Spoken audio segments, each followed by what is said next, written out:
Bonjour et bienvenue à cette 17e émission de The Call. Aujourd'hui, on est encore sans terminale. Alors je sais, ça commence à faire beaucoup, mais bon, c'est la fin de l'année et il commence à y avoir les bacs blancs qui tombent. Mais ouais. Au moins, on n'est pas qu'à 3, hein, pour une fois. On n'est pas le fidèle trio de Aquila, Tancred, Hugo. Parce que ils sont là aussi, hein, quand même. Bonjour Tancred. Yay. Bonjour. Bonjour Aquila. Bonjour à tous. Et on a aussi aujourd'hui avec nous deux nouvelles personnes qui sont venues essayer la radio. On a d'abord Étienne qui va venir animer un peu. Dis bonjour. Un tout petit peu. Donc pas spectateur. C'est un peu Étienne, voyons. Parle dans le micro, Étienne, par contre. Moi, parler dans le micro. Oui. Oui. Et on a aussi Mathis. L'invité spécial que tout le monde attendait depuis le début de l'année. Voilà. Bref. On va donc continuer l'émission. Enfin, on va donc faire l'émission avec 3 chroniques. On va commencer par la chronique jeux vidéo encore parce que je m'aime bien. On va ensuite parler de la chronique. Oui, on va dire scout de l'ami Tancred. Donc c'est un peu hors série par rapport aux chroniques histoire. Parfait. Et série qui comporte 2 épisodes. Et on va terminer avec l'éternelle chronique manga. Comme d'habitude. Qui va parler aujourd'hui de Last Hero Inuyashiki, un tout nouveau manga qui est sorti, donc on en reparle tout à l'heure. Qui est déjà terminé. Une série en 10 tomes. C'est pas demain la veille qu'on parlera de géopolitique ici, hein. Je vois ça. Allez, Si c'est pour faire ça, t'es pas obligé. Faut des sujets sérieux. Hein. Et donc, on va commencer tout de suite avec la chronique jeux vidéo après le jingle. Parlons de jeux vidéo. De design, de gameplay, de narration. Oui. Et aujourd'hui, nous écoutons Hugo qui va nous faire sa chronique sur un jeu vidéo ou une licence. Alors, écoute, un peu des deux. Parce que aujourd'hui, avec l'aide de l'ami Étienne qui s'y connaît aussi un peu en jeu vidéo, on va parler d'Overwatch et de son éditeur Blizzard, enfin éditeur développeur. Alors Overwatch, ça a été créé en 1991 et c'est très très connu. C'est un éditeur qui a vraiment beaucoup marché. Blizzard, pas Overwatch. J'ai dit Overwatch ? Oui. Heureusement qu'il y a des gens pour me reprendre. Pour une fois. C'est connu notamment grâce à World of Warcraft, qui est un gros MMORPG ou un Meporg, comme dirait. Que tout le monde connaît, je pense. Meporg. Donc les célèbres journalistes le diront. Oui. Par contre, parle dans ton micro pour de vrai, hein. Mais Meporg est une très bonne appellation de MMORPG après tout. Oui. Ils sont aussi connus notamment pour Diablo, qui est un hack and slash, pardon. Et pour StarCraft, qui est connu, qui est un jeu de stratégie en temps réel. Yes. Les 3 sont très très connus et surtout dans la sphère e-sport, parce que c'est des jeux multijoueurs qui sont vraiment des RPG massivement multijoueurs. Pas mal. Mais parmi ces dernières années, Blizzard a fait 2 gros jeux qui leur ont permis de vraiment ressortir d'une période où ils étaient un peu moins connus quand même. Ils étaient surtout connus pour les MMORPG. Ouais, oui. Warcraft. Et ils ont réussi à pas mal se renouveler avec 2 jeux. Tout d'abord Hearthstone, qui est quand même le célèbre jeu de cartes sur tablette, iOS et Android. Et sur pratique Android. Ça. Et sur Android. Surtout sur Android en fait.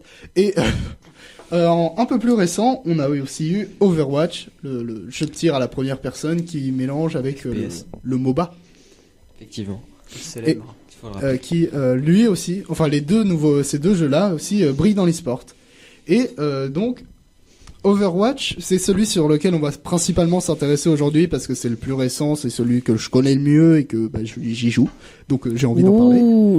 Donc Overwatch qui est sorti en 2016, si je dis pas de bêtises, je regarde ma fiche.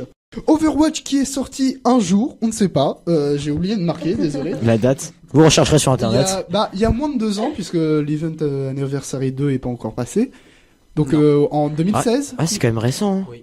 Ouais, c'est 2016 Overwatch. Mais... Peut-être pour la rentrée 2016. On peut y penser à ça. Ouais. Non, c'est c'est avant les. Non, il y a eu 2 jeux d'été. C'est très très bientôt l'anniversaire des 2 ans d'Overwatch. Et donc Overwatch, on va un peu plus expliciter.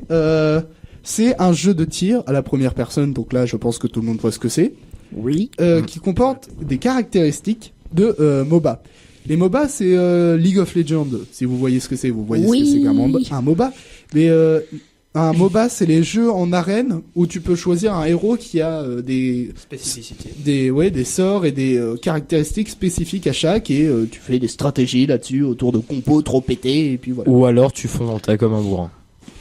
Ou alors tu fonds dans le tas comme un bourrin. Ouais, mais Ça va moins marcher. ouais, ça marche Stratégie, pas. c'est ce qui marche le mieux Ça, dans. c'était vraiment dans ce très jeu. fort. Ouais. Mais Overwatch l'équipe, du coup faut- a connu un très très grand succès dès sa sortie parce que il avait une super com et il avait la classe franchement comme jeu. Overwatch a donc connu un très très gros succès dès sa sortie par sa com, par le fait qu'il avait la classe et parce que c'était une première fois. Non, c'était pas une première dans le monde du jeu vidéo puisqu'on avait déjà eu TF2 avant qui était aussi un très très grand classique. Quand tu dis TF2, personne ne... Team tout le Fortress monde ne 2. peut pas comprendre. Team Fortress 2. Tout le monde connaît. Voilà. Si même Tancred dit que tout le monde connaît, c'est que tout le monde connaît. J'ai même désolé. joué un peu, c'est dire. Mais non, mais c'est pour les personnes qui ne connaissent peut-être pas Les l'acronyme. abréviations, oui. Mais moi, je le connais, mais voilà, c'est peut-être. Overwatch, OW. J'ai pas joué. Ouais, mais ça se dit pas à l'oral. Non. Tu joues à OW. Non, c'est Et du coup, grâce à la répute en fait de Blizzard et de TF2 qui est vraiment son père spirituel, Overwatch a fait un très très bon départ et ça lui a permis de vraiment se lancer vraiment sérieusement dans le game des jeux e-sport. Parce que Overwatch avait dès le départ une ambition d'être un gros jeu e-sport, d'être un jeu qui soit regardé, qui soit beaucoup streamé par des streamers. Oui, je sais. Logique, par exemple. Et ça a très très bien réussi. C'est-à-dire que le jeu a jamais cessé d'avoir de nouveaux acheteurs et de trouver un nouveau public. Il a eu énormément de mises à jour depuis le début du jeu. Ça commence à se faire de le langage des signes dans la salle. Vous voulez pas. Et donc ce jeu a eu une énorme portée dès sa sortie. Et c'est ça qui fait qu'il le singularise surtout. Et j'ai une question. Ouais. Du coup, il y a quoi comme jeu qui est sorti par Blizzard après Overwatch? Rien. Ah, ça c'est non. Rien. Du coup, mais parce que je sais pas pourquoi, mais moi Overwatch ça me semble vieux, mais bon, ça me semble Vieux, lointain, on va 2 ans. dire. Mais Il y a quelques années quand même, mais il marche toujours aussi bien. je sais pas, je suis pas un grand joueur moi. Mais en mais fait, je me semble qu'on en parle plus trop en fait. Bah, il y a surtout Bah, Fortnite qui a pris le dessus. oui, enfin ça, il y a C'est déjà des la grande premiers règle jeux, des tendances, tout ça qui Oui. fait que Ouais, mais après les nouveaux jeux. les Mais en tendances fait, ça passe vite quand même. Overwatch, c'est vrai, on n'en entend plus parler, c'est vrai. Mais parmi sa communauté, il continue de vivre quand même et Ah oui, oui. on continue d'en parler quand il y a nécessité. On n'en parle plus pour en parler, Mhm. pour faire la com, mais Ouais. on en parle quand on a besoin. On arrive, on fait ouais, l'e-sport, oui, Overwatch, ouais, je cherche un jeu comme ça, Overwatch, c'est bien. Bref. Et Overwatch est aussi connu pour un deuxième fait, on va dire, c'est la première vraie ligue e-sport vraiment majeure. Ah bon. Pas vraiment. Non, il y Ça- avait League ça of a Legends vraiment- avant, hein, qui était pas Ouais, mal. mais hein. ça- La MLG était déjà hyper présente aux États-Unis. Ouais, mais est-ce que ça avait l'ambition d'être un spectacle grand public? Bah oui, je pense quand même. Hein. Quand même pas mal. Bah sinon, avant ça, il y avait League of Legends, et là, c'est sûr que c'était... Oui, c'est ce qu'il essaye de prononcer à nous. Mais je sais pas, l'Overwatch League pour moi peut paraître plus ambitieux que tout ce qui a été fait jusqu'à auparavant. Parce que pour moi, l'Overwatch League n'a pas seulement ambition de satisfaire les gens qui regardent l'e-sport ou les joueurs en général, mais vraiment cherche un public, c'est un truc tout con, mais quand on regarde les interviews de l'équipe d'Overwatch, c'est vraiment leur but principal, c'est montrer l'e-sport à tout le monde, à l'ouvrir au plus grand nombre. Il y a des trucs très cons comme ça, mais l'Overwatch League est composée d'équipes représentées par une ville. Et c'est complètement con en soi, hein, parce que chaque équipe, c'est une équipe e-sport déguisée sous un nom de ville. Mais du coup, les gens qui habitent, par exemple, Dallas, ils vont arriver, ils vont faire, on a une équipe qui s'appelle Dallas Fuel. Et moi, j'ai bien envie de regarder parce que c'est mon équipe, c'est mon chez moi, j'ai envie de savoir, tu vois. Et donc, rien que là, la communication se fait. Et du coup, Overwatch, au bout d'1 an, avait lancé un peu plus d'1 an, pardon, avait commencé son Overwatch League avec l'ambition de vraiment révolutionner l'e-sport et d'en faire un nouveau Un nouveau e-sport. un nouveau divertissement grand public en fait. Bah du coup, je pense avoir fini de mon tour d'horizon déjà de ce qui est Overwatch et de ce qui est Et Juste, parce que à propos d'Overwatch, moi j'entends dire des gens qu'en fait c'était surtout repris les codes de TF2 justement. Bah, Et c'est vraiment TF2 en mieux. Déguisé. on pourrait dire TF3 en fait, très Ouais, c'est clairement. Bon, t'as tous les gens, les fans de TF2 qui arrivent et qui font ouais, c'est vraiment trop de la merde. TF2, c'est franchement bien mieux. Ok, c'est pas beau et ça a été fait en 2006, mais franchement, c'est vraiment mieux. Objectivement, il y a beaucoup plus de contenu et de. Bah déjà, la plastique est beaucoup plus belle sur. Oui, sur Overwatch. Overwatch 2. Oui. Sur Overwatch, mais la plastique est un détail. Mais il y a beaucoup d'idées qui ne viennent pas de TF2, mais disons que le cœur, c'est TF2. Oui, c'est ça. Mais du coup, les gens disent qu'il n'y a pas vraiment de renouveau, d'innovation. Ben, c'est dans les. C'est dans la substance, j'ai envie de dire, que ça se renouvelle. C'est pas. Ça pousse le concept, on va dire. Oui, d'accord. Okay. Et je reviens sur l'une de tes affirmations en disant que Overwatch a de très grandes ambitions, etc. au niveau e-sport, L'Overwatch etc. League, oui. Mais je trouve que League of Legends aussi, on avait des pas mal et je trouve que elles sont pas comparables surtout. On avait, mais là en ce moment, en ce moment, bah, il y a pas de compétition à très grand. Surpasse un peu League of Legends. C'est surtout que League of Legends. League of Legends a eu son temps de. League of Legends a eu son taux de popularité. Oui, maintenant, c'est au tour de Overwatch. Et non, ça c'est non, pas... non, pas spécialement. Les deux sont très regardés. Oui. League of Legends toujours plus qu'Overwatch. Oui, c'est pour ça. Et je comprends que ça soit très gros. En fait, faut comprendre que l'Overwatch League, c'est un truc qui essaie. Elle est surtout très jeune, public. quoi. Et elle continue à se développer. Déjà, oui. c'est ultra jeune. Ça va pas terminer sa première saison. Oui. Mais c'est pas non plus la plus grosse compétition e-sport. C'est vrai. Parce que comme bah justement, c'est League sur of ça que je Legends, revenais. Oui. R6, tout ça, effectivement, c'est d'énormes compétitions. Mais le point que j'essaye de dire et que visiblement j'y arrive pas, c'est que c'est vraiment la première compétition qui vise à être un divertissement grand public et pas seulement dans la pas sphère, seulement sur les jeux, les gamers, etc. Ouais. Voilà. Du coup, je pense pas avoir à dire grand chose de plus. Si vous avez des questions sur. Alors, tu nous as parlé de Overwatch très brièvement, mais pour les personnes peut-être qui n'y ont pas joué, etc., tu n'as pas beaucoup expliqué. Ok. C'est un FPS. Peut-être la manière d'y jouer. Ouais, oui, j'ai pensé. Alors, Overwatch, du 6 contre 6, des jeux de tir, enfin un jeu de tir en 6 contre 6. FPS du coup. Oui, oui. Avec un choix de 28 personnages, où tu formes ton équipe là-dedans, qui ont chacun leur propre capacité, et généralement leur propre rôle, donc t'as la fameuse trinité des DPS, tank et soutien. DPS, c'est ceux qui font les dégâts, pour ceux qui se demandent. Et le principe, c'est toujours des objectifs sur la carte. C'est pas simplement de tuer l'équipe en face, quoi. C'est amener un convoi jusqu'à son arrivée en le poussant, prendre un point. C'était dans TF2 ça justement. Ouais, Team Fortress. Ah ouais, mais TF2 il en met des milliards en plus de modes de jeu. Ah oui, t'avais aussi. Parfois c'était. N'importe quoi. C'était oui, c'était ça.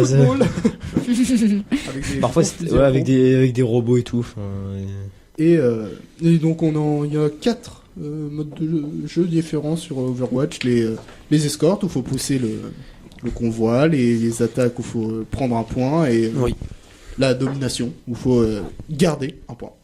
Et les hybrides aussi qui sont un mélange d'attaque et de convoi. Oh, ça va. Et du coup, ce qui fait l'originalité d'Overwatch, c'est donc ces héros qui sont tirés de rien en fait, ils sont originaux, mais il y a qui ont les compétences, leurs compétences en fait, qui fait leur originalité. On pense par exemple à la mascotte qui est Tracer, qui peut qui peut dash en avant, donc se téléporter en avant. Oui, et revenir à son point de départ. Et revenir avec des trucs qui vont très vite, c'est ultra nerveux. T'as le ninja cyborg japonais du futur. Mon perso t'as aussi la très célèbre phrase que tout le monde connaît quand on y a joué. Oui, mais il faut expliquer. Oui, dis-nous. Wagateki wo kurau. Ah oui, dans ce style-là. Les fameux dragons. Oui, avec l'archer. Mais Overwatch se renouvelle en rajoutant des personnages et en patchant certains personnages, en modifiant leurs compétences. Ouais, on pense au très récent rework de l'archer, de Hanzo. Voilà. Oui, Hanzo. À qui on a modifié totalement une compétence. Oui, et tu trouves ça complètement impensable, ça a l'air de non, t'énerver. non, parce qu'en fait c'est très très bien parce que cette compétence était un peu, on peut dire cheatée, car elle pouvait one shot des ennemis qui étaient full life en fait. Et là, on sent le sel d'un homme. Un homme qui avait marre, Qui joue Hanzo, Et donc qui- ça Oui. va. mais qui en avait marre de mourir d'un coup sous la scatter. Ou de se prendre une flèche déviée de n'importe où.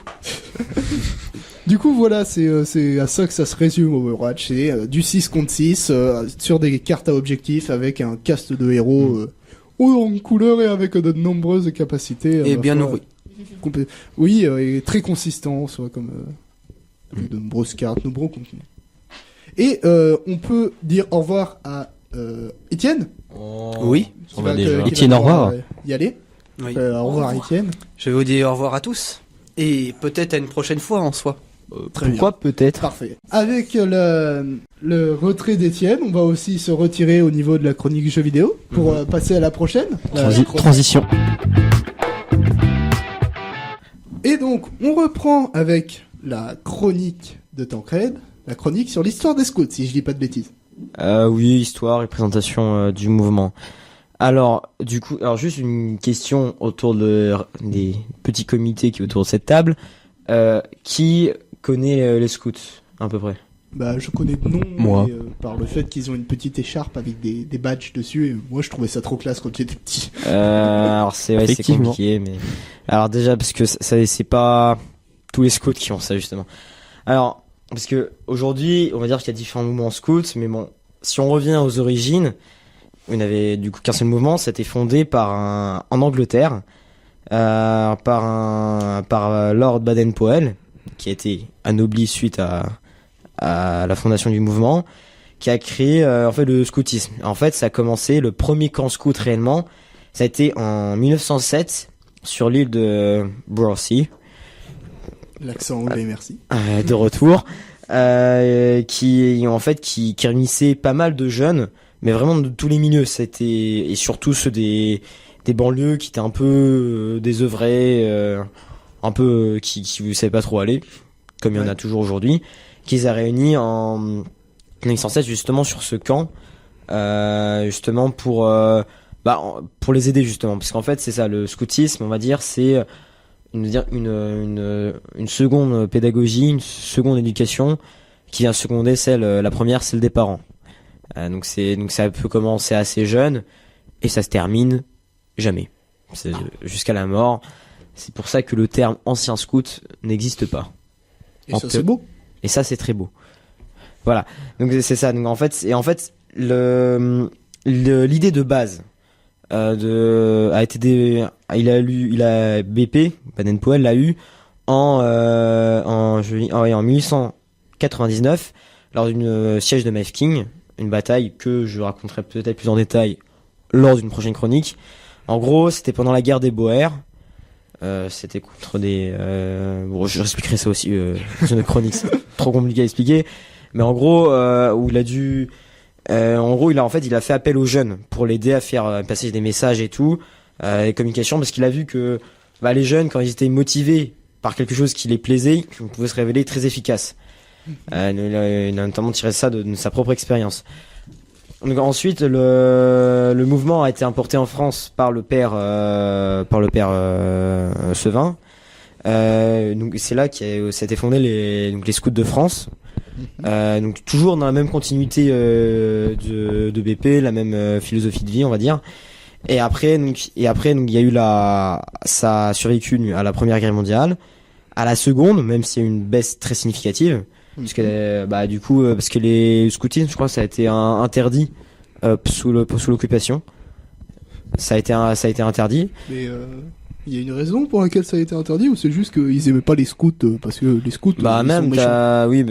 T'as eu même parce qu'après il y a aussi beaucoup de scouts qui sont entrés dans la résistance.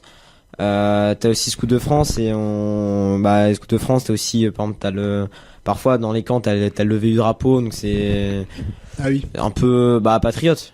Ouais. Tu vois. Donc, puis même ils aiment pas trop, puis il y a puis même aussi il faut dire Enfin, tu sais, t'as eu pas mal d'intellectuels, donc t'as eu les juifs, les opposants, enfin, t'as eu plein de monde qui ont été déportés, hein. Ouais. Mais bon, bref, ça a été Et du coup, interdit. il y avait quelques T'as eu, scouts. voilà, t'as eu des réunions clandestines.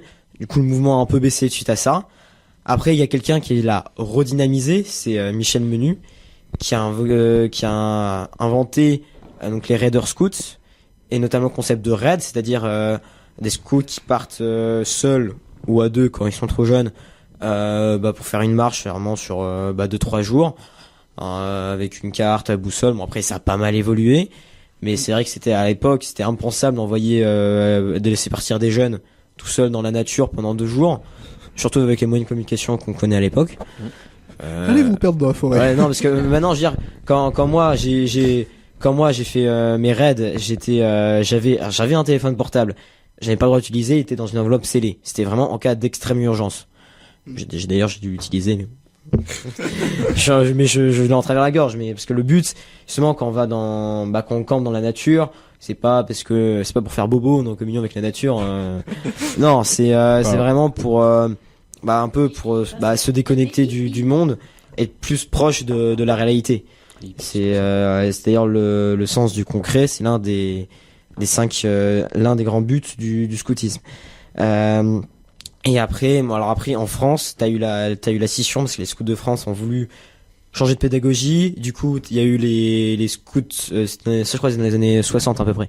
Il y a eu les scouts d'Europe, les scouts unitaires de France et les scouts de France normal, qui sont séparés en 3. Donc c'est pour ça que maintenant il y a plusieurs mouvements et qu'il y a des uniformes différents. Attends, Crène. Ouais. Tu nous avais dit qu'il y a plusieurs groupes de scouts différents. Plusieurs mouvements scouts. Et là, tu as dit que ça s'est divisé en 3. Ça veut dire qu'il y a Non. groupes. Je disais que Plus les 3 ou non, c'est ce que je disais, c'est que 3 groupes j'ai commencé. Maintenant, il y a plusieurs mouvements scouts. Mais à la base, il n'y en avait qu'un seul. Et j'ai dit justement en 1960, il y a eu une scission justement qui s'est divisé en trois mouvements. Mais faut savoir, en France, à la base, t'en avais qu'un seul. Qu'un seul mouvement. Moi, mon grand-père, il était au scout de France parce qu'il y avait que ça. D'accord. Globalement, c'est ça. Voilà. Et donc ça s'est divisé. Donc c'est pour ça que il y a plusieurs mouvements, plusieurs uniformes, notamment l'écharpe dont tu parlais. Mais on coud aussi pas mal de choses sur nos chemises. Moi, quand j'étais petit, petite anecdote, je voulais faire les scouts Ah ouais parce que j'avais trop envie d'avoir une écharpe où je pouvais accrocher des trucs j'ai réussi à, je sais pas moi, faire un feu de camp et pouf, on me faisait fou. Mais ça, parce qu'en fait, Mais c'est parce que j'avais lu un livre qui s'appelait Journal d'un inconflé. Je sais, ceux qui connaissent, ça leur fera peut-être sourire un peu.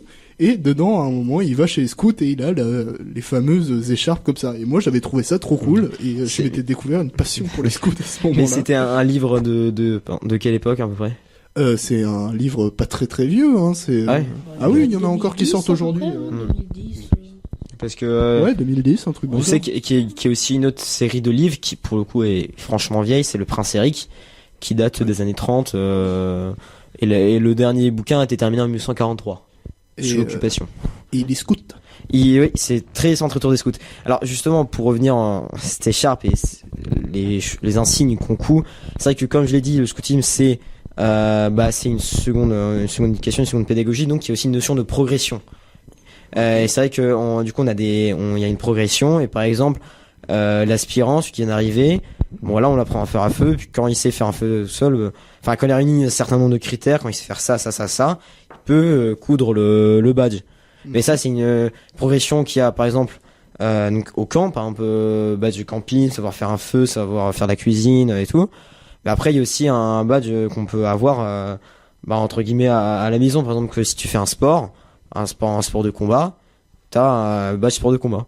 Moi je fais escrime. On peut pas tous les avoir. On peut, faut être très doué, mais non, je crois pas. D'accord. Je crois pas. Après, il y a plusieurs, parce qu'en fait, la première chose qu'on fait, non, c'est pas le bon terme. Parce qu'en fait, quand on entre, on prononce sa promesse. Donc c'est une progression, c'est pas vraiment une progression comme les badges dont j'ai parlé tout à l'heure, c'est, globalement, t'as le texte, t'as une cérémonie de promesse, où on promet, justement, de servir son prochain, d'observer la loi scout parce qu'on a une loi et on promet donc justement et du coup c'est pour ça que quand je dis qu'on est scout à vie, souvent c'est cette notion de promesse. on promet, c'est un peu solennel. C'est pour ça. Et donc oui, je me disais comme il y a aussi une loi. Alors une loi, c'est pas comme le code pénal, hein, avec ce qu'on a le droit de faire, ce qu'on n'a pas le droit de faire. C'est plutôt, on va dire 10 articles qui disent un peu le style d'être, la manière de vivre du scout. Après, c'est comme les lois, c'est comme ce qu'il faut faire, ce qu'il ne faut pas faire. Parfois, faut pas croire non plus que les scouts c'est tous des petits garçons, des garçons modèles et tout. Parfois, on disgresse, on va dire, on s'éloigne un peu, mais pas tout le temps par volontaire. C'est comme la loi. On a tous fait un petit truc un peu illégal sans vouloir faire. On désobéit un peu à nos parents et tout. Bon, voilà, j'ai tué quelqu'un, mais j'ai pas fait exprès. Voilà, c'est comme ça. Après, ça arrive, hein. Oh. C'est ça, mais après, c'est pas... Qui n'a jamais tué quelqu'un par accident ici? Qu'il se dénonce. J'ai déjà tué de la vie humaine. Non, c'est pas vrai. Voilà. Personne n'oserait l'avouer au micro. Bref. Voilà, donc ça, c'est un peu... Voilà, bref, revenons-en. Ça, c'est un peu le scoutisme. Donc voilà, donc c'est... Qu'est-ce que je pourrais dire voilà, donc ça, c'est un peu on va dire, les grandes lignes du scoutisme. Après, du coup, niveau activité, c'est vrai qu'on a un peu le cliché du petit scout qui va camper dans la forêt. Réduis ces clichés à néant et vas-y, dis-nous ce qu'ils font. Quel type de personnes quel type de personnes, donc ça peut être très varié, parce qu'en soi, tout le monde peut entrer dans le scoutisme et prendre ses promesses s'il met du sien, s'il le veut. S'il vient là juste en touriste pour profiter, puis s'en aller dès qu'on fait quelque chose qu'il n'aime pas, qu'il parte. Mais c'est un peu limité. Mais après, les activités sont très diverses et variées. La principale, donc, c'est le campisme. Donc c'est notamment, on fait ça donc les week-ends, parfois les vacances, donc peuvent s'étaler sur 2-3 jours, et surtout le grand camp d'été qui dure 2 semaines et demie, voire 3 semaines si les chefs sont chauds. D'ailleurs je crois que c'est cette année, ils sont chauds, du coup on va faire 3 semaines. On fait donc là c'est campisme, parce que le campisme ça réunit un peu tout, c'est parce que il y a le campisme, et parfois on fait aussi des jeux, il y a aussi la progression, parfois, et après comme aux petites activités il y a aussi les services. On en fait beaucoup de services. D'accord. Tu nous as parlé donc des scouts, comme quoi c'était leur lieu d'action était plutôt camping, etc. Voilà. Mais tu viens de nous parler de services. Alors est-ce que ils sont juste un peu comme on va dire dans la nature comme ça, ou ils ont quand même une certaine certaines actions en vie urbaine, etc. Alors c'est les deux, parce que les week-ends c'est quand même assez prenant, hein. C'est pour ça que je me plains. On se plaint souvent parfois parce qu'on a des week-ends occupés. Du coup, pour les révisions, c'est pas top. Les scouts sont des enfants passage. Non, on concilie les deux. C'est difficile, mais on y arrive. Non, alors c'est les deux, parce que parfois on a juste par exemple la journée du dimanche. En plus c'est mon chef. Du coup je reprends après. Je disais oui concernant la remarque d'Akila. Donc c'est vrai que parfois on a des activités juste le samedi après-midi ou la journée du dimanche. Généralement là on est généralement on est plutôt en ville, parce qu'on n'a pas le temps d'aller dans la nature, camper, bref. Non, on est c'est les deux. Par exemple les services, après par exemple parce que qu'est-ce que tu en es par en fait vie urbaine? En fait, quand tu disais service, la plupart du temps ça peut être les services pour la nature par exemple, mais ça peut aussi être des services pour la vie urbaine ou en ville, par exemple, en aidant les personnes âgées en ville. Travaux d'intérêt généraux. De passer des tracts pour certaines maladies, essayer de les faire mieux connaître pour certaines personnes, etc. Oui, mais alors, ça peut être une sorte de cliché ou d'idée reçue, etc. C'est pour ça que je te pose la question. Est-ce que tu approuves ou pas? Alors, alors en soi, aider par exemple les personnes âgées dans les maisons de retraite, ou ça peut être. Après, généralement, quand on est en service, parce qu'en fait, quand on campe, on peut pas camper n'importe où. C'est des propriétaires qui nous qui nous prêtent leur propre terrain entre guillemets, oui. où on peut camper, on peut faire du feu, on peut par exemple couper des arbres pour faire des installations. Mais du coup, comme je vous l'ai dit tout à l'heure, couper des arbres, ça peut parfois un arbre, ça peut coûter cher. Et parfois aussi pour leur remercier l'hébergement, puisqu'on soit on paie rien, on leur paie rien, ben on fait un service, on les aide. Et alors après généralement on les aide par exemple dans leur entretien de la propriété. Par exemple, je me souviens, il y avait un mur qui était complètement enlieré, on a dû tout délirer. Il y a une fois, par exemple, il y avait un lac, il y avait des arbres qui tombaient, c'était une tempête, on a dû enlever ça. Ou une fois, par exemple, il y avait fallait ramasser du bois mort, enfin, nettoyer une forêt et tout. Enfin, peut être vraiment très, très, très varié. Et parce Donc que c'est vraiment à chaque fois particulier, donc c'est toujours différent pour chacun. oui, ça apporte quelque chose de différent par rapport aux autres. Oui, c'est ça. C'est pas que un parcours spécifique en grade, un peu. Tu as fait ci, tu as fait ça, c'est bon, tu peux passer. Bon, ça c'est ce que tu nous as dit, oui. Mais c'est pas obligatoirement toujours la même chose que ont fait d'autres personnes avant. Ça peut différencier d'une personne à l'autre. Mais après, par exemple, après, ça dépend parce que tu t'as parlé à la notion de grade, c'est pas vraiment ça. C'est une idée reçue, hein, ça. Donc, oui, non, c'est grade. Tu peux me le dire, mais... C'est pas grade. C'est comme je dis, c'est une progression. Par exemple, tu passes ta promesse. Après, tu peux passer quelques badges comme campisme, sport de combat, cuisinier, animation. Ça fait aussi par rapport à l'animation pour animer des chants, faire des numéros, des sketchs à la veillée. Ça peut être ça. Et après, tu fais aussi une épreuve raid. Tu fais un raid de la 3. Donc là, tu passes ta seconde classe. Non, je dis, tu passes d'abord ta seconde classe, pardon. Tu fais des épreuves, après tu passes des badges. Après tu passes ta première classe. Après c'est des brevets majeurs. Et donc en fait première classe et brevet majeur, c'est comme seconde classe et badge, mais poussé plus loin, tu vois.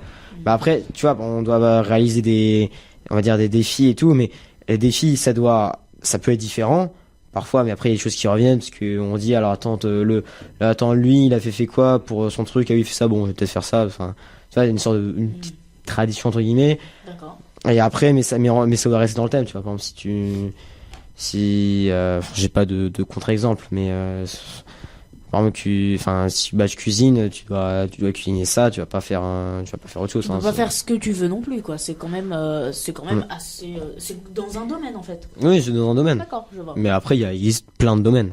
Oui, c'est ça. D'accord. C'était ma question. Ça peut être ça, Tu as bien répondu. Voilà. Bon, écoute, t'as encore beaucoup à... Bah, est-ce qu'il y a d'autres questions? Je peux rajouter. Oui, s'il y a des questions. Bah, moi, l'idée reçue des scouts, c'est ce que j'avais étant petit, vers 7-10 ans, parce que j'étais parti catéchisme, par exemple. Il y avait les scouts de l'église qui étaient affiliés justement à l'église. Ouais. Et eux, leur domaine, c'était justement, comme présenté Aquila, aider les personnes âgées, tout ça. Et moi, j'avais uniquement cette idée des scouts en tête, mais là, tu viens de me présenter une toute autre image. D'accord. Bah écoute, moi j'ai une question. Vas-y, je t'écoute. Est-ce que tout le monde peut rejoindre les scouts à n'importe quel âge, n'importe où, n'importe comment Justement, bon, je suis content que tu me poses cette question. Oui. Alors, il y a le scoutisme, c'est c'est divisé, on va dire au niveau par tranche d'âge. Alors, je parle en précision. J'ai dit qu'il y avait plusieurs mouvements. Moi, je suis dans le mouvement Scout d'Europe. Donc, ce que je veux dire, ça va marcher pour les Scouts d'Europe, d'accord? Donc, notamment pour la tranche d'âge. Donc, par exemple, les plus jeunes, je crois que ça va de 7 à 11 ans, donc c'est les louveteaux, qui eux marchent sur un imaginaire qui est le livre de la jungle, qui n'a rien à voir avec le film Disney, mais le livre de Rudyard Kipling, je tiens à préciser. Oh non, il y a pas Mowgli. Si, il y a Mowgli, mais c'est mais c'est Mowgli, j'en parlerai. C'est pas le même Mowgli. C'est pas le même. Non, mais c'est un cousin lointain de faut Mowgli, soit être passé par le photo, soit lire le livre pour comprendre, mais bon bref. Et après après ce que je suis, donc c'est la troupe, donc ce qu'on appelle les scouts.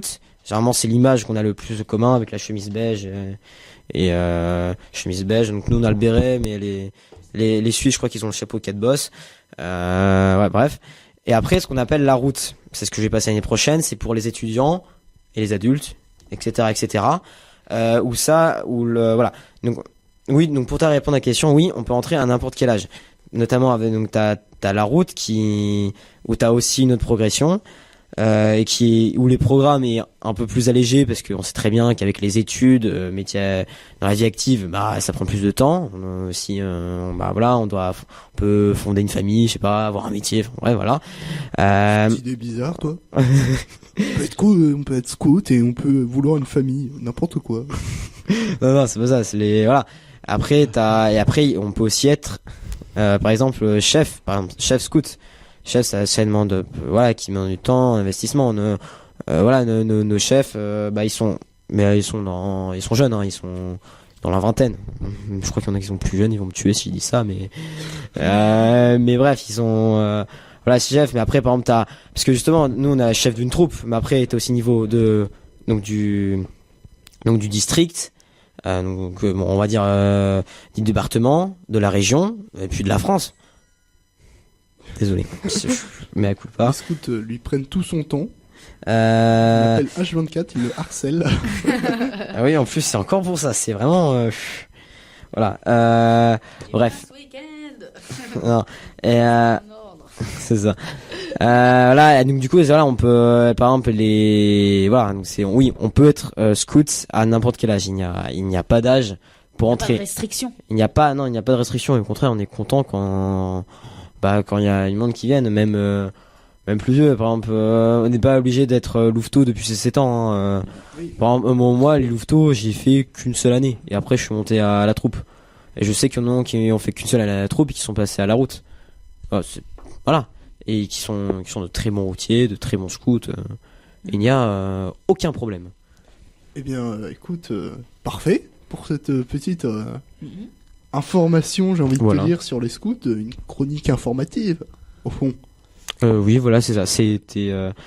Après, du coup, alors juste pour préciser, en fait, parce qu'à la base, il y a aussi donc le fondateur Baden-Powell, qui a eu une vie très remplie d'aventures. Vraiment, quand j'ai découvert sa vie, et c'était quelque chose, parce qu'en plus, ça dit bien son caractère. On comprend pourquoi il a fondé le scoutisme. Donc, j'ai pas en parler parce que je pense que j'ai déjà bien occupé le temps de parole. Et en plus, mais on prévoit ça pour la prochaine émission. Voilà, c'est ça, c'est ce que je voulais dire. Merci Akila. On prévoit ça pour la prochaine émission, si vous voulez, si vous êtes. Moi, je suis partant. Moi, ça m'intéresse bien. En plus, tu as bien introduit les scouts, donc ça pourrait être pas mal d'étudier ce créateur. Voilà. Dans la suite. C'est ça. Eh ben, dans ce cas-là, très bien. On se dit à la semaine prochaine pour entendre parler des scouts. C'est ça. En attendant, on va commencer avec, je pense, une petite interlude. Oui. Une toute petite chronique sur des astuces pour apprendre le langage des signes. Avec... Français. Oui, français. Je vais vous expliquer tout de suite. Attends. Avec d'abord un jingle et ensuite on laissera Mathis nous expliquer. Alors Mathis, quelles sont tes super astuces pour apprendre le langage des signes? Alors tout d'abord, je vais pas balancer les astuces. Qu'est-ce que le langage le LSF? Parce que donc le LSF qui signifie langue des signes française, parce que une des seules langues qu'ils auraient pu faire universelle, ils ont choisi de la spécifier pour chaque pays. Donc un langage des signes français ne pourra pas communiquer de la même manière avec quelqu'un qui parle le langage des signes en anglais par exemple, comme qui est bien pratique. Du coup. Voilà. Donc c'est bête ça. C'est un peu con, oui. Effectivement. Mais à part ça, je vais vous présenter quelques petites astuces pour mieux apprendre. J'ai commencé très récemment et je vais vous partager mon expérience. Donc premièrement, faut pas essayer de faire des phrases directement, d'apprendre les syntaxes. Faut remplir son vocabulaire de maximum. Alors comment faire ça? C'est très simple. Sur internet par exemple, il y a des vidéos YouTube disponibles pour tous qui vous présentent des mots du quotidien, les verbes, les politesses, tout ça. Ça peut permettre de bien apprendre. Faut commencer avec les bases, quoi. Exactement. Comme pour n'importe quelle langue, faut commencer au tout début. Et ça demande déjà quand même une bonne volonté, quoi. Parce que ça prend du temps. Sinon, pour les gens que ça intéresse encore plus, le vrai but du LSF serait de côtoyer des personnes qui seraient sourds-muets. Donc, pour ce faire, il y a par exemple à Caen l'association visuelle LSF qui se trouve entre le lycée du Mont-Durville et l'université de Caen, où vous pouvez justement côtoyer les personnes qui ont des handicaps de ce genre pour mieux développer votre expérience. Voilà. C'est ainsi que ça s'achève. Juste par rapport aux associations, Ouais. c'est payant la plupart du temps. Ah oui. Mais Pour apprendre la langue des signes. pour apprendre la langue des signes, Ah oui, pas pour côtoyer les. pour côtoyer. Et oui, Vous avez pas le droit de les voir. mais C'est des non, vieilles. ça peut servir dans la vie pour aider les personnes handicapées ou pour parler discrètement en classe. À vous de voir. Ah oui, ça me plaît bien ça. Allez. J'apprends ça demain. Mais du coup, faut toujours se rappeler que c'est quand même une vraie langue. C'est pas comme si on s'apprend ça, Ça en mode dépend. gadget, quoi. Ça dépend des personnes. Pour parler de manière bien fluide, ça peut prendre jusqu'à 3 ans. Même pour les personnes surmuées qui sont habituées à le parler tous les jours. Donc, Un peu comme les langues. comme les langues vivantes. Ouais. Et justement, est-ce que tu connais des chaînes qui sont pour apprendre la langue des signes qui sont bien Il y a toujours les mots-clés sur YouTube, enfin LSF, et puis j'ai pas de chaîne particulière à vous présenter. La LSF a une chaîne YouTube ou Non, c'est plein de personnes qui partagent leur expérience pour apprendre Voilà. chacun de leur côté, quoi. c'est pour éviter de tomber, je sais pas, sur n'importe quoi. Non, sur- non. Bah, Déjà, déjà, t'apprends des faux mots, quoi. Non, mais genre T'auras par exemple bien des le non, mais par exemple des vidéos qui sont mal faites. qui oui, expliquent voilà, mal, les vidéos, faut faire attention, si elles sont trop vieilles, il est possible qu'il y ait des changements Ah. au niveau des signes. Donc, faire attention à bien aller déjà sur les sites officiels. Et c'est pour ça que les associations sont plus sûres que les vidéos YouTube. Parce que c'est pour apprendre à 100%, quoi. Ouais, comme D'accord. toujours, hein, faut faire Comme attention toujours, sur Internet. Comme toujours. Et bien, du coup, merci. Hein, Rien. Tout le monde va apprendre la langue des signes maintenant grâce à toi. Ce qui est bien avec la radio, c'est que personne peut me voir le parler. Voilà, Ouais, c'est c'est ça. Dommage, je vous aurais bien Alors, montré le on va mot faire- avorté en langage des signes. On va faire Consiste un à jeter petit le bébé tuto. par terre. avorter des sous-marins. On va faire un petit tuto langue des signes à la radio. C'est Qui est chaud. Ça marche. Allez. Ça va être très bien. On va Avant filmer, de faire, tiens, peut-être un jour. Avant de faire un tuto langue des signes à la radio qui montrerait qu'on ait vraiment touché le fond à ce moment-là, Je pense. on va commencer par la chronique manga quand même. Pour On va terminer. oui, on va terminer en plus par la chronique manga et on va aussi dire au revoir à Mathis. Et ouais, effectivement, parce que le temps m'attrape et je dois y aller. Je vous dis au revoir et bonne continuation Akila, Merci notamment beaucoup. pour ta chronique manga qui arrive. Merci Merci. beaucoup. Et Au revoir. à la prochaine. Non, c'est pas parti. Peut-être à la semaine prochaine. Bon, et ben après ce petit conseil pour apprendre la langue des signes, on va pouvoir passer à la chronique manga après le jingle. Akila, tu vas nous Ouais. parler d'un manga. Est-ce que tu Oui. pourrais au moins nous révéler le titre? Non, je suis méchant. Non, je rigole. C'est Last Hero Inuyashiki. Alors, c'est un tout nouveau manga qui est sorti. Alors déjà dans notre CDI L'année dernière. l'année dernière, oui. Mais alors c'est un tout nouveau manga qui est sorti, on va dire l'année 2017. Et donc il se prolonge sur l'année 2018. C'est un manga en 10 tomes, fait par alors c'est Hiroya Oku. Et en fait, ce manga est basé sur principalement 2 personnages. Le premier, donc, je vais pas décrire le personnage principal tout de suite. Je vais prendre le deuxième personnage parce qu'il est peut-être un peu moins célèbre, on va dire, mais il va être très important dans l'histoire. En fait, les 2 personnages sont très différents. Le personnage principal qu'on connaît, par exemple, c'est un vieux, personne ne le reconnaît. En fait, physiquement, il a l'air vieux, mais en fait, il est très jeune. C'est pratiquement un père de famille. Non, il a Mais, la son cinquantaine, visage hein. Donc. Oui, bah, il a la cinquantaine, mais il a Non, la mais cinquantaine, Déjà, mais il est voilà. pas très jeune, enfin, il est pas jeune non plus. Il a la cinquantaine, mais sur le manga, il a quand même un visage d'une personne de 80. Il a l'air plus vieux, 90. je suis d'accord. Donc bon, Vas-y. voilà, il fait plus vieux que son 80 âge. plutôt. hein. Voilà. Donc, Et Faut à le côté, dire on pour a un jeune lycéen qui est un peu du type je pourrais tuer n'importe qui pour pouvoir atteindre mon but. C'est un lycéen japonais trop dark. Oui. Non, je suis désolé, c'est vrai. Cette synchronisation était C'est- très belle. C'était très belle. C'est Bon. vraiment très typique. Mais explique du coup leur Oui. particularité. Alors, leur particularité, elle va surtout se baser sur un événement qui leur est arrivé. Alors, c'était une soirée, etc., comme ça. Bon, le père était un peu en dépression, le garçon aussi. Voilà. Parce qu'il avait un cancer. Bon, Notamment. il Ça a aide un beaucoup. cancer et il va bientôt mourir. Et que sa famille Voilà. ne le soutient pas. Oui, donc il a pas réussi à leur révéler, etc. Il était un peu triste, voilà. Bon, je vais Oh, peut-être tu- mourir demain. Enfin bon. Et donc il est arrivé à un parc avec son chien, etc. Bon, il faisait sa petite balade comme d'habitude. Et c'est à ce moment-là que il y a eu une explosion, il est mort. Voilà. Fin de l'histoire. Non, c'est pas vrai. Et donc les deux qui étaient présents sur place, donc le jeune garçon lycéen avec les idées un peu étranges, on va dire, et le vieux donc qui n'est pas si vieux que ça, ils sont tous les deux morts. Et en fait, ce qui s'était passé, c'était un crash. Et les deux, c'était des aliens en fait. Et les aliens. Alors attends, juste parenthèse. Ça on sait pas au début. Si, c'est le tome 1. On non, voit il les se fait aliens. juste taper par une météorite au début. Il Et se on fait voit taper par une météorite on et on voit voit les- des paroles et c'est des aliens. Hein. On voit les aliens sortir. On voit pas les aliens, mais on le voit sur les paroles. Attends, je reviens. Et donc, comme je le disais, donc les aliens, il fallait pas non plus qu'ils les tuent, les humains. Surtout d'une manière très étrange, on va dire. Enfin, surtout pour un crash, on va dire. Ça va se voir. Donc, ce qu'ils ont prévu, on va les régénérer. Mais comme on peut pas les régénérer à leur base, on va leur rajouter de quoi détruire une planète. Oui, c'est pas mal. En fait, non. Alors, Ils vont les recréer en fait, en Explique. en Ils sont cyborg, devenus, en fait, fait. ils sont devenus pratiquement des machines. Des robots, Bon, des ils sont humanoïdes. des machines. Hein. Des Voilà, robots ils ont été humanoïdes. déshumanisés, on va dire. Ils avaient des armes, mais que aucun humain n'avait réussi à créer jusqu'avant. Ils peuvent même soigner des êtres vivants s'ils sont sur le point de Ressusciter mourir. des morts. Non, ils peuvent pas ressusciter les morts. Si. Non. Ou alors les gens très très mourants. Les gens très très mourants, oui, mais les morts, non. Dommage, ça aurait été Les cool. morts, non. Je te dis Ouais. que non. Je l'ai Mais genre- relu. Mais par exemple, genre si vous faites écraser, vous êtes et vous allez mourir dans 2 secondes, il arrive et tout va Oui, bien. voilà. Et, Super vieux à la rescousse. Ouais, justement, on C'est va ça. parler de ça, mais c'est. Mais je reviens après.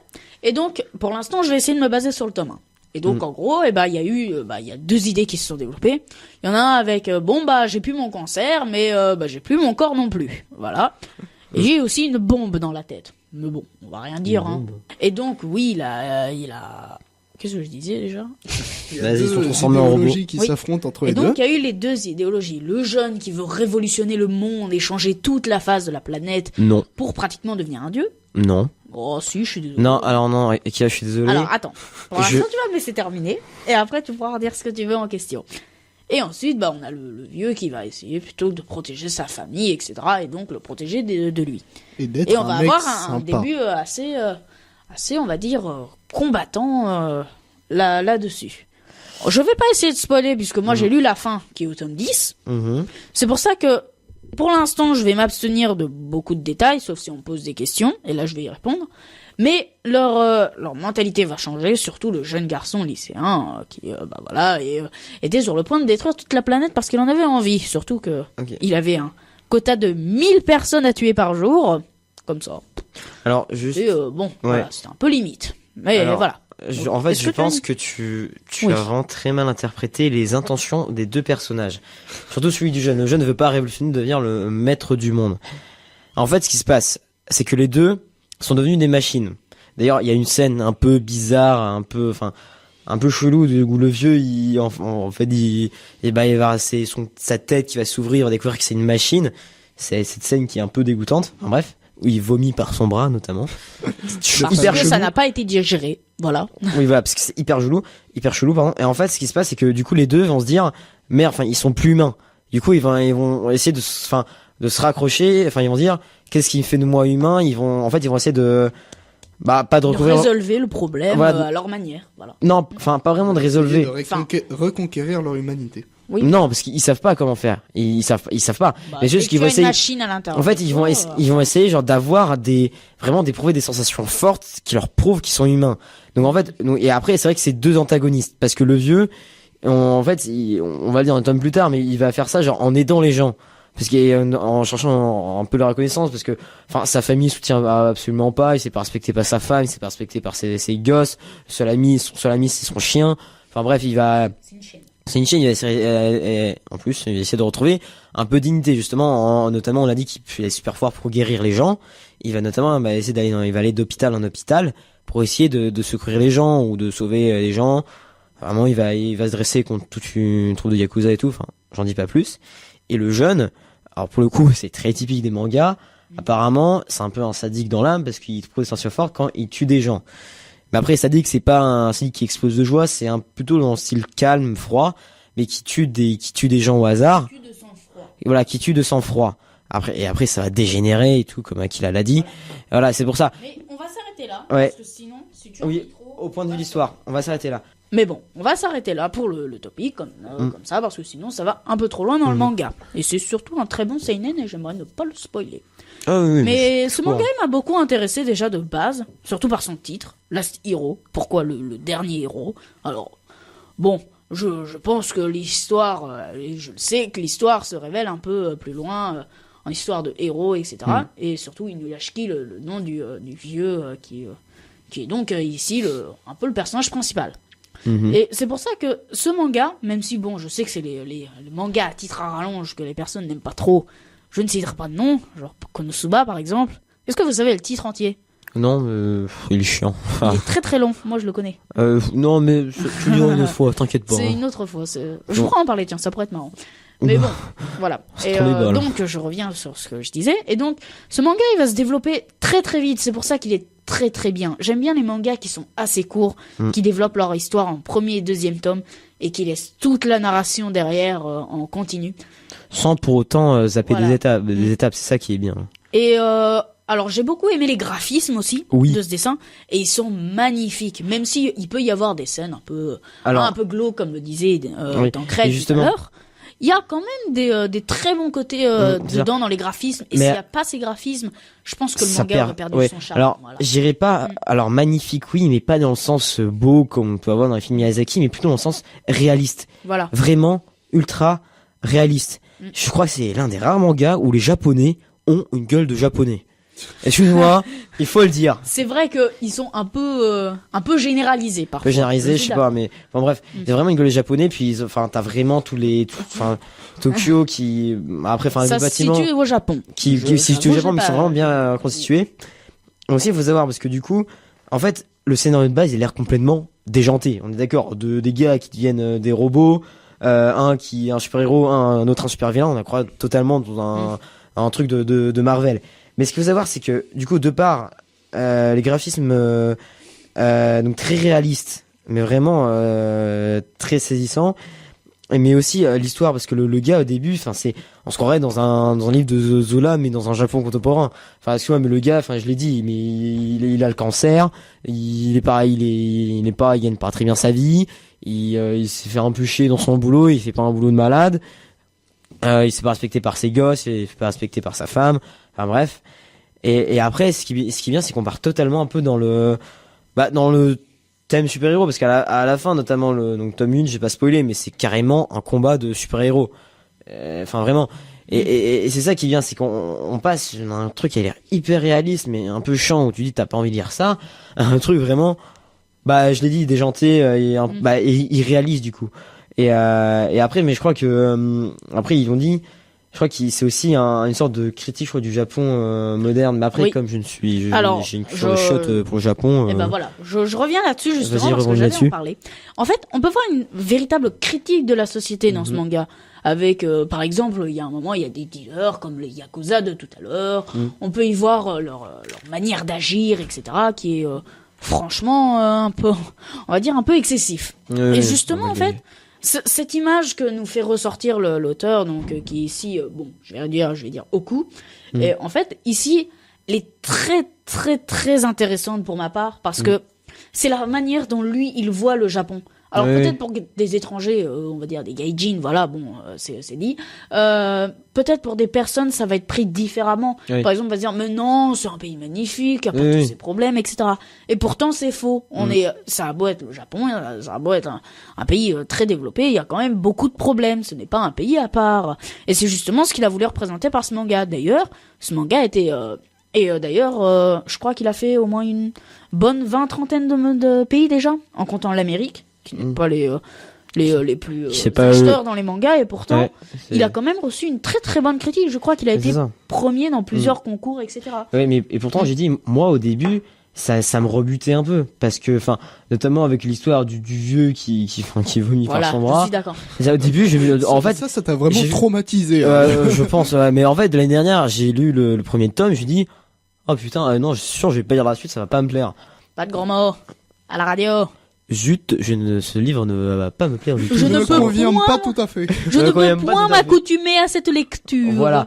Mais au final, j'ai totalement pris parce que comme je l'ai dit, en fait, on part un peu.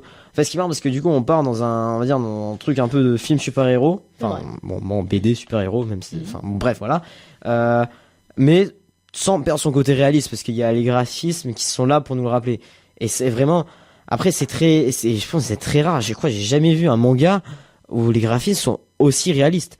Même dans Monster, on voyait où Urasawa faisait les gens, où les personnes, personne n'était parfait, on va dire, physiquement. Il y avait des gros, des petits, des moches et tout. Mais là, je crois que c'est vraiment, on va dire, un level au-dessus. Après, je sais pas, genre, si pour les autres mangas, enfin, à venir, ça peut marcher de faire une histoire un peu déjantée, mais dans un cadre hyper réaliste. Je sais pas si ça peut se faire, ça pourra se faire aussi bien que lui. Eh ben, alors Voire dans mieux. ce domaine-là, justement, je peux peut-être te proposer quelques animés. Bon, je vais pas tous les citer ici parce que je n'en ai au moins 2 ou 3. Et c'est assez long à expliquer, donc j'en ferai peut-être sur une prochaine chronique avec ce sujet de débat, le réalisme dans les mangas. Ah oui. Bon, on verra. Il y aura des choses à dire. Oui, il y aura des choses à dire, c'est vrai. Mais bon, justement, je vais revenir un peu sur Last Hero et comme tu le disais, on peut voir les personnages, etc. Bon, c'est un peu flippant au départ. Et, en fait, je pense que beaucoup de personnes ont décroché à partir du 1er ou 2e tome. Ouais. C'était surtout le héros, en fait, Inuyashiki. C'est ça. En fait, C'est un vieux. son image 50 du ans. vieux, Mais- en fait, elle peut être positive à des moments et Ah. négative à C'est d'autres. ça. Mais moi, Et au tout départ, elle est considérée, moi aussi, je suis d'accord avec Tancred, je l'ai considérée un peu négative au Mais, départ. son moi, image. c'est ce qui m'a attiré vers ce manga, c'est vraiment la figure de Voilà. l'anti-héros. Ouais. Mais ça, c'est justement une bonne chose. On est complètement dans l'anti-héros. Oui. Mais après, parfois, c'est un peu marrant, c'est quand tu voyais le vieux qui était torse nu, tout maigre, Oui. qui tremblait de peur, et pourtant Oui. qui est capable de tuer carrément, N'importe qui. 100 personnes d'un coup, d'ailleurs. Oui. Bon, bref, voilà. C'est Emile. On va, J'ai pas fait exprès. et qui pourtant, qui est pas Désolé. sûr de lui, mais vraiment, qui est pas sûr de lui, qui est tout mec, voilà. Mais après, Qui genre, n'a pas confiance en voilà, lui, qui n'a pas confiance en lui, etc. qui Oui, vraiment- ça fait vraiment un personnage réel, un peu comme nous dans la vie. En c'est fait. ça, c'est Et ça. on arrive à bien se voir dans ce personnage. Mhm. Et moi, j'ai trouvé ça attirant. C'est pour ça que même à la ça. suite, Mais à après, partir du 3e tome, quand j'ai vu ces moments-là, etc., je me suis dit, c'est bon, je vais jusqu'à Mais- la fin de ce manga, ouais. j'en suis sûr. mais après, quoi. tu vois, je pense Ouais. aussi qu'au Japon, des personnes comme Oui. le vieux, Mm. bon, sans l'aspect robot, bien sûr, mais Mm. je pense qu'il y en a plein quand même. Il y en a beaucoup. Il y en a beaucoup aussi. Bah, par exemple, c'est l'une des principales zones bleues. Est-ce que tu sais ce que c'est qu'une zone bleue? non, vas-y. C'est les zones où il y a des personnes de plus de... C'est des zones où des centenaires sont rassemblés à un niveau assez impressionnant. Ah. Par exemple, le Japon représente, je crois, 60% des centenaires dans le monde. Ouais, Ce qui est impressionnant. mais je crois, ouais, Les mais- Japonais sont vieux pour une raison inconnue. Bah après, si tu remarques, non, ils ont. alors ça, attends, je retire ce que je viens de dire, puisque c'est vrai que dit comme ça peut être un peu bizarre. En fait, au Japon, on a surtout beaucoup de centenaires assez énergétiques, parce que, en fait, par rapport aux pensées que, par exemple, on a au Japon ce qu'on appelle le Radio Taiso. Radio, c'est la radio. Taiso, c'est un entraînement. Et en fait, tous les matins, à 6h, 7h, en fait, il y a des personnes de tout âge, des petits enfants de 6, 7 ans à des personnes de 99, même plus 100 ans, qui font leur entraînement chaque jour. Et cela dynamise le corps. C'est pour ça que, de nos jours, il y a beaucoup plus de centenaires au Japon que dans d'autres pays, parce que ouais, eux, ils bonne ont idée. cette idée. Par contre, ça ne veut pas dire que les Japonais, ils sont tous très vieux. Ça, Oui, c'est oui, faux. non, c'est Mais Voilà. mais après, c'était une blague. C'était Hugo. quand même, fallait que j'en parle. C'est C'est vrai ça, que mais mon Hugo, tu sais, explication, c'est le- prête à la le- confusion. le Japon, c'est un pays très touristique, il y a plein de touristes. Mais je pense que, veut dire d'étrangers, donc du Japon, Gaijin. qui sont Pardon. installés, qui ont une vie active, qui ont un métier là-bas, je pense pas qu'il y en a beaucoup au Japon.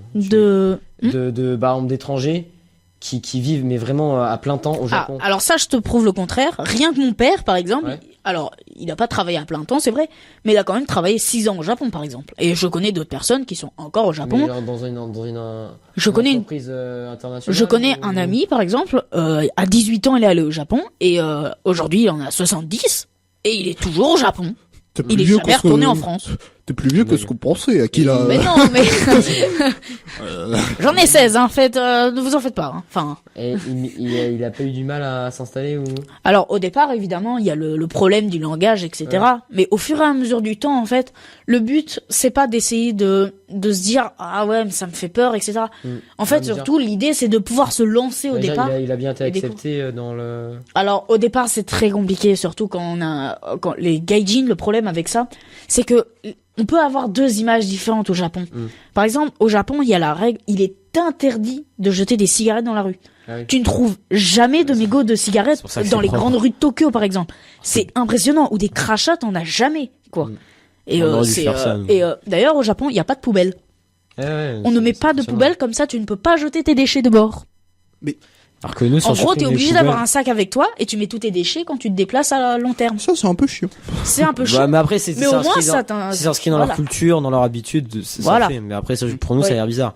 Et c'est pour ça que pour nous, nos rues sont plus sales. Et quand on a des gaijin, par exemple, qui respectent pas les règles, comme par exemple le tatouage, par exemple, j'étais obligé d'en parler. Le tatouage au Japon, quand on en a un, c'est un yakuza. Prohibé. C'est prohibé. Surtout dans les lieux publics, par exemple les onsen, c'est les bains publics japonais. Quand on a ça, on est considéré comme un yakuza. On peut le cacher avec des patchs, par exemple. Et même, il y a des personnes qui en ont pas des tatouages, mais qui le font exprès pour les étrangers, etc., qui ont des patchs. Oui, c'est fait exprès. Ils font exprès, comme ça, j'en ai pas. J'imagine bien le mec. Mais ils le font pour pouvoir intégrer. Voilà, c'est pour faire intégrer les personnes. Et ça, c'est une bonne idée. J'imagine bien le mec qui rentre dans le bain avec le corps couvert de patchs. Voilà. Salut les mecs. Non, ça, même si c'est genre, je t'aime maman, sur la fesse droite, ça passe pas, hein. Ça passe pas, oui. Et c'est vraiment très très mal vu là-bas. Et donc c'est pour ça que voilà. C'est Yakuza qui ont des tatouages. Et justement, il y a des étrangers qui ne respectent pas ces règles. Par exemple, dans les onsen, il y a des règles à faire. Par exemple, on rentre pas direct dans l'eau, un peu comme on pourrait le faire. Mais par exemple, on prend une douche avant, etc. On se lave un peu et on y rentre tout doucement, quoi. Par exemple, on nage pas dedans, etc. Mais quand il y a des gaijin qui ne respectent pas, la mentalité peut changer. C'est assez rare. Pratiquement au Japon, j'ai jamais entendu comme quoi. Oh, la dernière fois, j'avais des étrangers, ils étaient chiants. Voilà, je les aime pas. Voilà, j'ai jamais eu ce genre de problème. Peut-être parce que je suis étranger, mais le problème en fait, c'est que si c'est répétitif, à la fin, on se fait un peu une mentalité, quoi. Et c'est vraiment dommage, je trouve. Surtout que tous les considérer ainsi, c'est quand même un peu triste. C'est pour ça que si je reviens avec l'intégrité au départ, c'était au moment où genre il est arrivé, etc. Il est arrivé au Japon, c'est vrai que c'était un peu dur pour lui. Mais après 3 ans, tu t'y habitues, etc. Il s'était même fait plusieurs amis comme ça. Même s'ils savaient pas parler ensemble, ils pouvaient que parler en anglais. Ça l'amusait, quoi. C'était bien, quoi. Ouais. Mais ce que je veux dire, c'est que tu vois, le Japon, c'est quand même un pays très traditionnel par rapport au nôtre, tu vois. Et donc c'est pour ça, mais je pense que par exemple sinon on compte genre les quoi si on compare, je pense par exemple les étrangers, les étrangers, ceux qui travaillent, les personnes étrangères qui travaillent chez nous, enfin ou qui sont installées chez nous, que ce soit genre des grandes entreprises internationales ou même dans un petit boulot, je sais pas, femme de ménage, enfin bref, ou autre, et au Japon. Je pense que t'as une différence quand même. Alors j'ai pas les chiffres. En fait, vous pouvez vérifier. Alors la différence ici, en fait, c'est pas en fait au Japon, c'est pas la quantité de travail, c'est plutôt la qualité en fait. Ce qu'on essaie de faire, par exemple, c'est mon idée personnelle, donc vous pouvez y adhérer ou pas. Mais en fait au Japon, par exemple, si on reprend ton idée des femmes de ménage, en fait c'est pas aussi dur qu'on peut le faire dans d'autres pays. Par exemple au Japon, alors il y a eu un très gros débat dessus, comme quoi les Japonais étaient pas propres. Et en fait les draps on les change que tous les mois nous. Parce qu'en fait, avant d'aller dans les draps, etc., on est propre, nous. Alors que dans d'autres pays, c'est pas vrai. Ah bon? Tous les mois. C'est si sale que ça de faire ça tous les mois? Non, mais, non, les draps, les lits, etc., les housses, etc. Et, par exemple, en Inde, etc. Moi, je change pas. Non, mais en Inde, Hugo, en Inde, ils le font tous les jours. Ah ouais? Mais le problème c'est que avant ils se lavent pas, quoi. Enfin ils y vont comme ça s'ils en ont envie. Mais nous on est différents. C'est pour ça qu'il y a eu ce gros problème du oh non mais les Japonais ils sont pas propres. Ah, on change pas les draps. Mais alors évidemment on est sale. Je pense pas, non. Mais je pense qu'on peut ouais. On a beaucoup dérivé. On a beaucoup dérivé. Donc c'est pour ça que je vais revenir sur l'astiro. Non mais justement. C'est ça. va terminer. C'est ça qui est T'inquiète, on va intéressant. terminer. Non, mais je voulais dire ça là-dessus. Mais la société est très différente. Ici, on a l'idée de Oku, et en fait, on peut avoir une image différente que pour un étranger, ou pour un japonais, ou pour d'autres personnes dans le monde. C'est pour ça que je me dis, il faut pas non plus se faire un stéréotype du type ça c'est pas bien, ça c'est bien, etc. Il faut vraiment développer la sienne, et ça c'est ce que j'ai compris dans Last Hero, en prenant le personnage de Inuyashiki, et c'est pour ça que j'ai vraiment bien aimé ce manga. Et je le conseille pour n'importe qui. Pas de tout âge, parce que bon, voilà, ça peut être plus compliqué à comprendre. Mais lycéen ou même collégien, j'aurais pu le lire au collège. Je suis sûr que ça m'aurait plu, en fait. Ça ressemble beaucoup à Ça l'idée serait des particulier. Ghibli, en fait, que l'on regarde à différentes périodes d'âge et qui changent un peu quand on le regarde. Je pense pas à Ghibli. Oui, mais il Ghibli, faut j'en arrêter. parlerai Vraiment, plus tard. là, va falloir Ghibli, se... c'est pas le même style que Tancred, Ghibli. va falloir Mais- s'arrêter. D'accord. On va Bon, rendre l'antenne. on va Mais- arrêter là pour Last Hero. J'en Désolé de reparlerai avec devoir Ghibli. couper comme Voilà. ça, mais... Ouais. Non, Désolé ça de devoir couper comme ça, mais... on n'a plus le temps. je Toutes sais. les meilleures choses ont une fin. Et, Heureusement, hélas. sinon ce débat se dirait très longtemps. et on va vous dire à la semaine prochaine ou après les vacances, je sais. Après les honnête- vacances, parce que je pense pas qu'on va revenir le lundi. en Oui, vacances. mais je sais pas quand je vais sortir l'émission. Je sais pas Ah, si je la d'accord. sors la semaine de la rentrée ou quoi. Mais en attendant, on vous fait des bisous, on vous dit au revoir et à l'émission papouilles. prochaine. Salut. Oui. Salut. À bientôt.